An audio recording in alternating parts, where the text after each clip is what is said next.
Bueno, estamos ahora con Nicolás Mujico, que es politólogo. ¿Cómo te va, Nicolás? Muy bien, muchas gracias, Gustavo. Mira, voy a confesar a usted, estamos hablando fuera del aire. Bueno, ¿por qué tema vamos? Estuvo en estos días el C5N con Víctor Hugo y me dijo, mira, la última nota que está saliendo es el frente de todos contra todos, vamos por ahí. Y yo te diría, en ese título, ¿no hay un subtítulo operativo desgaste a Martín Guzmán? Sí, por supuesto. Creo que desde la derrota electoral en las PASO en septiembre del 2021, sí, se inició ese proceso porque se venía la negociación con el fondo. Ya desde octubre, noviembre, se sabía que la responsabilidad iba a estar puesta en la economía, ¿no? En la economía y en Martín Guzmán puntualmente. Y evidentemente la posibilidad de despegarse un poco de esta realidad que bien describió recién el compañero Julio Gambino. Claro, esta realidad que es muy adversa para el gobierno.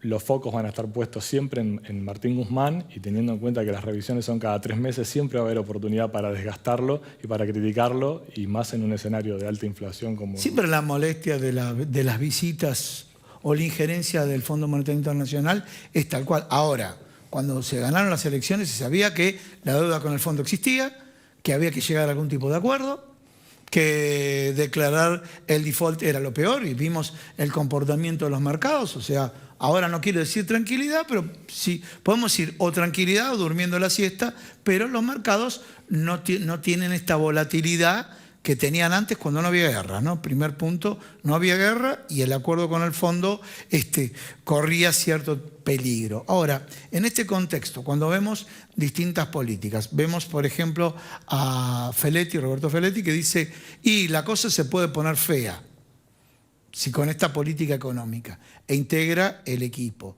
Por otro lado, tenemos las disputas que hay en energía, ¿no? Que estuvo sentado en tu lugar antes de ocupar el cargo Darío Martínez, ¿sí? Pero realmente vemos el caso del secretario de Energía, después la disputa interna que se dio con Federico Basualdo y Martín Guzmán. Bueno, todo esto festeja la oposición, ¿no es cierto? Y hace ruido interno, y el electorado que tiene ese comportamiento, te junto todas las preguntas, ¿no? Y el electorado que de pronto no está identificado con un partido, busca cuando elige a un presidente, bueno, considero que esta es la mejor propuesta en cuanto a mis preocupaciones inmediatas. ¿Por ahí vamos? Sí. Digamos, voy punto por punto. Dale. Primero, que los escuchaba también hablar fuera de cámara y quizás yo contrapondría tranquilidad, que es un poco lo que busca Guzmán, ¿no? Tranquilizar un poco la economía, contra la ansiedad infernal que hay en la política argentina. Pensaba en la historia reciente, en crisis anteriores, ¿no? Sí. La hiperinflación en el año 89, ¿no? Sí. Carlos Menem no logró la estabilidad de un día para otro, ¿no? Sí. Se demoró 3 años en tener una inflación por debajo del 10%. Claro. No fue de un día para otro. Si pensamos incluso en la gestión de Néstor Kirchner, tampoco fue exacto. Yo en el 2007 recuerdo que cobraba con ticket canasta. Sí. 1/3 de mi sueldo. El ticket canasta, sí, ¿no? Yo hasta me ya nadie se acuerda, ¿no? Sí, yo cobraba 1/3 de mi sueldo con ticket canasta, ¿no? ¿Y eso cuándo? En el 2007. Estaba finalizando el gobierno de Néstor Kirchner y todavía estaba esta situación. El gran problema de Néstor Kirchner era la inflación. Recuerdo que una de las últimas medidas de Alberto Fernández como jefe de gabinete fue eliminar la doble indemnización porque se había bajado del 10,5% al 9,8%. Claro. Julio del 2008. Claro. ¿No? 5 años después. Entonces, pareciera que hay un trastorno de ansiedad, ¿no? En ciertos sectores de la política que uno no lo podría entender si uno no los ve como un fin de ciclo para ciertos liderazgos políticos, ¿no? ¿Fin de ciclo? Sí. Yo creo que sí, creo que hay un fin de ciclo. Creo que Cristina se está sobreviviendo a sí misma, lo cual es muy duro para un político. ¿Y Mauricio Macri también? También. A lo justo... Es muy difícil no sobrevivirse a sí mismo, ¿no? En la historia argentina creo que recuerdo 2 personajes, uno fue Perón y otro Kirchner, Néstor Kirchner. Los demás todos se han sobrevivido a sí mismos y en liderazgos tan fuertes como el de Cristina, o en su momento, por ejemplo, el de Alfonsín, es algo muy difícil de sobrellevar, ¿no? Bien. Yo ligo más el liderazgo de Cristina a una fortaleza dentro del peronismo similar a la que tuvo Alfonsín en el radicalismo, que no le servía para seguir gobernando a sí mismo, pero sí le servía para generar alianzas políticas muy fuertes que, por ejemplo, llevaron a De la Rúa en su momento a la presidencia. Creo que Cristina es un liderazgo de esas dimensiones, ¿no? Grande, muy fuerte, muy importante, la gran electora política del 2019, ¿no? La gran electora dijo, este es el presidente. Sí. Pero hoy está perdiendo esa capacidad, ¿no? No sabemos cómo va a ser el 2023, pero sí esa posibilidad de ser la gran electora está en entredicho. ¿Y por qué está en entredicho? ¿Vos considerás que del lado de Cristina Fernández, del lado de la Cámpora, son conscientes de eso o todavía? Porque cuando yo escucho frases que dicen, bueno, Alberto Fernández, ¿qué tendrá? ¿El 4 o 5% de los votos? Cuando en ese momento las encuestas le daban a Cristina Fernández 30, 34 y se llegó con un guarismo, bueno, en la primera con mucho más, no me acuerdo bien de memoria, pero con un guarismo del 50%, ¿no es cierto? Quiere decir que el electorado del indeciso apoyó esa combinación de personas diferentes buscando algo diferente a lo que era el kirchnerismo puro, ¿no? Sí, son varias cuestiones, ¿no? Sí. Quizá lo que existe es un voto peronista y un voto radical, ¿no? Sí. Y un voto independiente, si querés. Después Sí. se expresa de diferente manera, Claro. ¿no? Que quizás son 3/3, ¿no? ¿Cuánto de ese tercio del voto peronista lo representa Cristina? Todavía no lo sabemos, pero en el 2019 había un tercio de esos votos, quizás estaban claramente en Cristina Fernández de Kirchner, y hoy quizás es un tercio, con suerte o menos, solo en la provincia de Buenos Aires, ¿no? Yo estoy convencido y seguro de que quizás algunos intendentes del conurbano bonaerense toman la postura que toman porque todavía necesitan ir colgado de la boleta de Cristina Fernández. Pero otros ya no. Cada vez son más los que no necesitan ir colgados de esa boleta porque esa boleta no es la ganadora. ¿No? Vos decías, ¿la Cámpora es consciente o no de esto que está pasando? No lo sé. La referencia que tenemos es 2015. Quizá en ese momento una de las estrategias o de las sospechas, porque casi es muy grave, ¿no? Era ganar Buenos Aires y perder en Nación, ¿no? Finalmente lo que ocurrió es que se Perdió en Buenos Aires y perdió en Nación.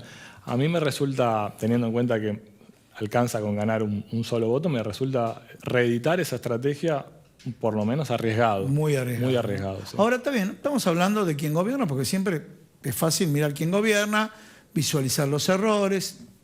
Tocaste un dato clave. Se tardaron 5, le costó a Néstor Kirchner, le costó a Carlos Menem poder controlar el tema de la inflación, mucho tiempo, muchos años. Ahora, la gente sabiendo que tiene posibilidades de la oposición, pero cuando se ve los candidatos, de alguna manera se ve que reflotó Mauricio Macri. Algunos dicen por error de este gobierno, otros porque, bueno, la gente habrá olvidado, pero reflotó Mauricio Macri y dice ahí segundo tiempo. Vemos, Horacio Rodríguez Larreta disputando un espacio con Patricia Bullrich, todo lo que sería la línea PRO, y vemos el radicalismo también con sus propias disputas. No sé, vos mencioname, pero uno puede ser Facundo Manes con el resultado que tuvo en provincia, donde pintó de colores del UCR el triunfo con respecto a Santilli, y por otro lado el gobernador de Jujuy. ¿Cómo ves el escenario ahí? ¿La gente está tan convencida que la alternativa de la oposición es Juntos por el Cambio? No, creo que los escenarios electorales no están todavía. Por eso a Milei le cuesta tan poco crecer. Porque Milei en sí es él. Y no disputa con nadie en principio. En principio no disputa con nadie. Entonces no le cuesta tanto crecer en la imagen, crecer Tampoco lleva equipo, ¿no? Exactamente, es él y solo él, ¿no? En algún momento tendrá que ver si sigue siendo él o si se acerca a alguna alianza electoral con alguien. Por eso no le cuesta tanto crecer, porque los escenarios electorales no están definidos. Entonces, como no están definidos, los que tienen la responsabilidad mayor son los que más desgaste sufren, ¿no? Alberto Fernández, Cristina Fernández, Larreta y todos los Morales incluso, ¿no? El radicalismo creo que tiene una estrategia diferente. El radicalismo, hay que recordar que en el 2001 colapsó su gobierno y en el 2003 Moró fue el candidato del radicalismo. Con el 2% de los votos necesitaron un candidato prestado con Lavagna en su momento y fueron sparring con Sanz en el 2015. Entonces creo que el radicalismo está en una tarea de reconstrucción muy paciente, que encontró en el resultado de Manes, como bien decías, una sorpresa bastante interesante, que es lograr expresar el voto radical en un candidato, cosa que no la vienen logrando hace 20 años. Entonces están un poco envalentonados, pero lo que sigue existiendo es el voto radical.